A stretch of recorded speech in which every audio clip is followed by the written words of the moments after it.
Hey everyone, so tonight I'm doing a review on the Marvel Legends Loki from the Hulk Wave. If you're wondering why he looks like this, I had him in package, and luckily a viewer, Shannon Edge, he notified me as soon as the upload went up that the sound was off, and I have no idea what happened. I had like technical difficulties. Anyways, so he's already opened. I'm gonna try to make this quick. Hopefully this time I don't have audio issues, but Cannonballs seem to be fine, so yep, so here we go. So he does come with the right leg of Hulk, and that's kind of why I mentioned that in the Cannonball video, if you're wondering. But yep, so go ahead and get up close and check out the details. He does come with one accessory. We'll go and look at the accessory first. I'm gonna have his hand. It's the sword, and it looks really cool. It's very different from the Toy Biz one. It's just got a bright yellow handle, which is kind of more of a pearlized yellow plastic, same that's on his head and everything else. And it does have some green paint there on the front. It's kind of like more like a bright, it's pretty bright green. And then a silver blade, which is nice. I always like when they paint the blade silver and not something else, because I just, every time I think of a sword, I think of a, metal blade. But yep, there's the accessory. And we'll go ahead and check out the figure itself. Great head sculpt. He's got a creepy grin. Mine does have some paint blemishes. You can see in his teeth, he does have something right there. And then on his left eye is a little bit cockeyed. It's kind of looking up here where my finger is, where his right eye is looking straight on. So a little derpy. And I do have a blemish right there on the front here and one on the back. But overall, decent paint job. But this is a very, I would say, a very plain Loki out of the three I'm going to show, out of the other two I'm going to show you later for a comparison. Also, remember to follow me on Instagram at David B's Action Figures Reviews, or David B's Toy Reviews. I can't even say my own Instagram. There'll be a link in the description. But it's got a cool, I like the long horns. I've always liked Loki with the long horns. And it's just more of that pearlized yellow plastic, along with the ponytail coming out the back. And it's got a good amount of paint detail to give it some depth. And then I do not like how this is just kind of loosely on. I guess display doesn't really matter because it will sit flush. But I mean, I guess if you're going to do an action pose, you have a potential of it sliding up around his neck and looking like more like a weird little jester. But yeah, I don't know. I kind of wish it was either glued down or, held down in some form. On the back here, I'll show you that other little blemish. Where was it? There it is right there. He does have the little hole in the back from past reuse of this mold from Capes.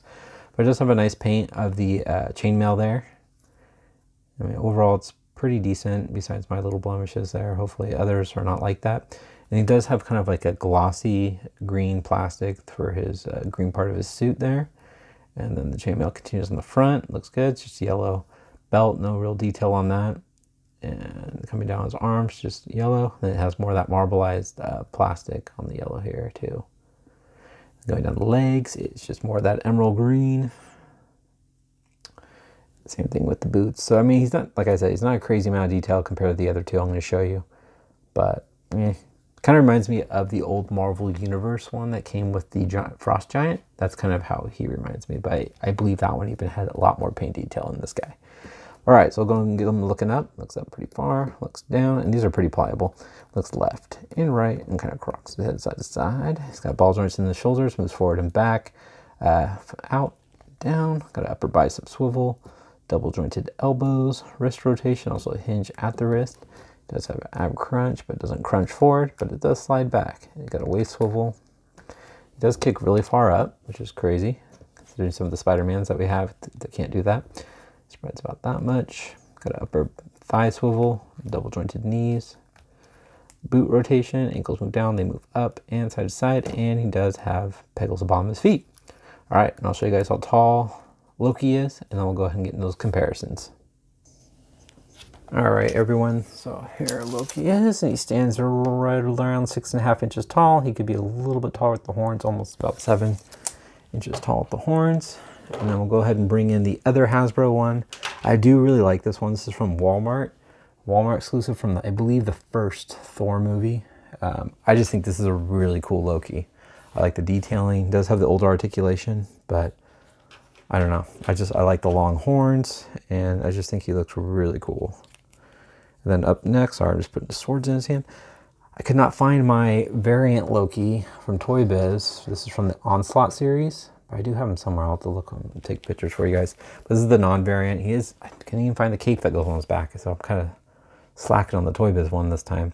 But again, the variant had the long horns, which is really cool. But this is just the non-variant. It's got a little bit shorter horns. Tons of paint detailing, but you can just kind of see the different versions of them. But definitely love the sword on this Loki. I've actually been using this sword with the Walmart one. So I'll move these guys out so you can see the sword, and then we'll do a close-ups of the figures themselves. Hopefully the camera is going to be my friend here. So you can see the Toy Biz one's a lot longer. I just love the engravings on it. And it's just got the black handle. I just think this sword looks so cool. Very cool. I just like this one better. But we'll go ahead and get a little comparison of the faces here. So you can just see the older Hasbro one from Walmart has a much more menacing, intense look. I do like the way the horns look better on the Walmart one. So I most likely will keep him with my display with Loki and Hela and Lady Loki. We can see all this really good, detail. This actually is really close to a Toy Biz, especially with the paint applications. I just think this guy looks really cool. But coming down the boots, but as you can see, he's got the older articulation where it just swivels and goes up and down on the ankles. But very cool. And then here he is with the Toy Biz one. Again, Toy Biz, you can see tons of paint, lots of paint detailing compared to the Hasbro one. I mean, look at the headpiece here. You can see just crazy amounts of different shades, where this one's just the molded plastic. And even the texturing on his clothing here, it looks like real leather to me.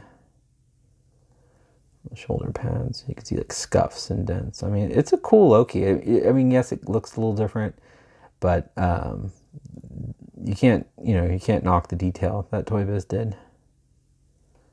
But yeah, the articulation is just, it's an old figure. It's from, when did Onslaught come out? I believe it came out mid 2000s. I want to say 04, 05. So, I mean, this figure's pretty old now. But there you go, guys. That's my review on Loki from the Hulk Wave. I think he's pretty cool, especially if you don't have a Loki. I think he's worth picking up because he's pretty cheap. Otherwise, personally, I still like the Walmart exclusive. But again, let me know what you guys think. Out of the three, do you like the newest Loki? Do you like the Walmart exclusive Loki? Or do you like the Toy Biz Loki variant or non-variant? All right, hope you guys enjoyed my review. Hopefully the audio is working right now, and I'll talk to you guys later. Take care.